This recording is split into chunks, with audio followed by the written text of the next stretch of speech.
everybody, welcome back to my channel and welcome to my non-fiction November TBR. We've got Charlotte again with us now, so you will probably hear quite a lot of shenanigans during this video. Now most of you would have probably heard of non-fiction November anyway, if not already taking part in it, but I will link the announcement video by a book olive down below. Basically there are 4 prompts which are word pairings, and it's however you want to interpret them. I was tempted to pick a book for each word, but I think November is going to be quite a busy month for me, so I've just picked 1 book per prompt. Are you helping, are you? Are you helping get all the books off Mummy's bookcase? You're so good.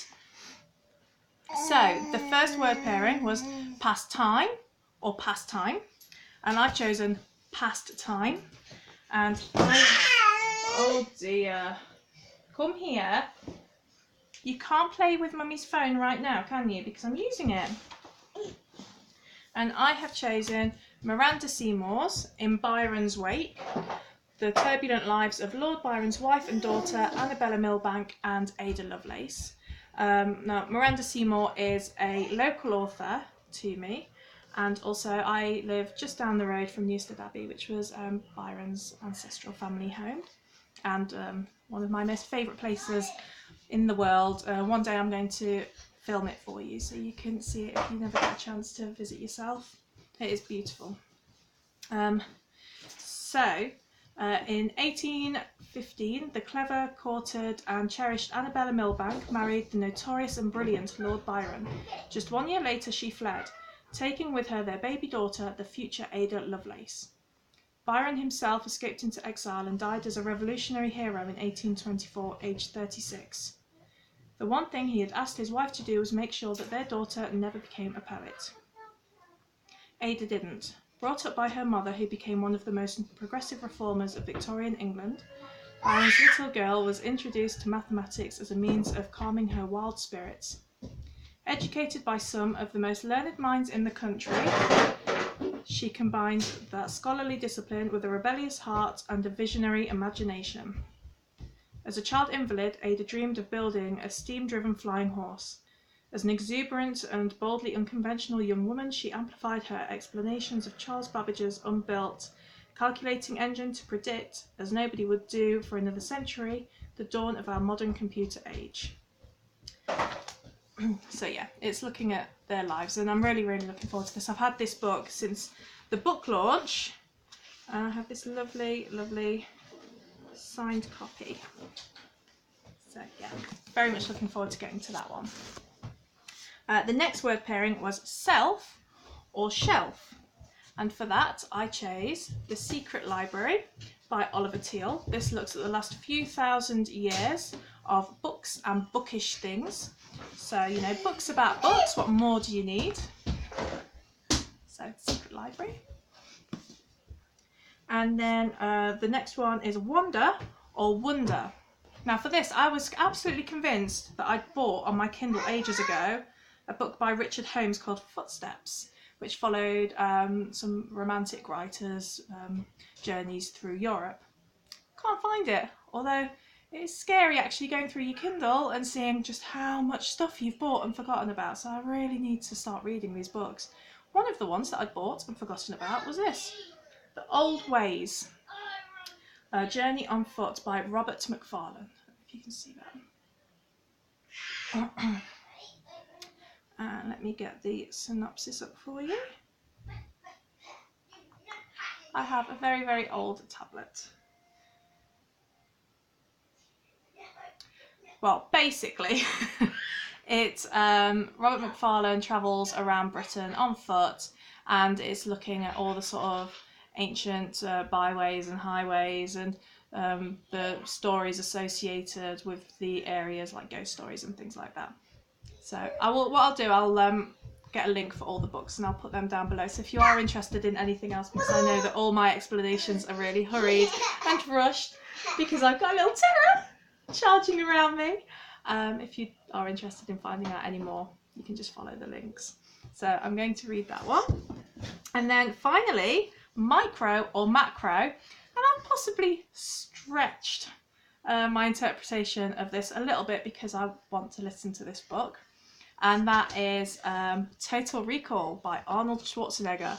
And my reasoning for choosing this one is he was once a nobody, very small, and then he has grown really large, both in terms of muscles and also fame and power.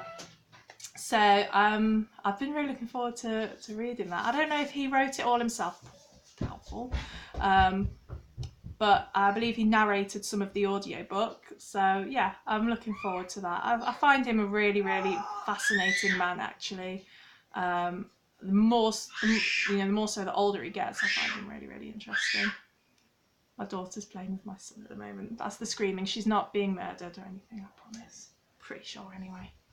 And I did have a few others kept to one side to show you in case I get to them.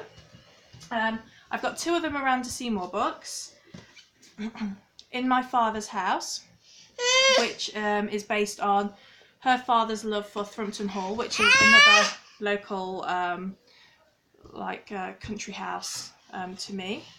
I've only been there once to see a play performed, but it is beautiful, beautiful place. And so yeah, that'd be interesting sort of local lore, local knowledge for me. And her biography of Mary Shelley, whose only work I've ever written has been Frankenstein, but I love it, and I do need to look into what else she's written, but very interested in learning more about her life and these really thick books she writes. So I don't know if I'm going to get to them, but I will try.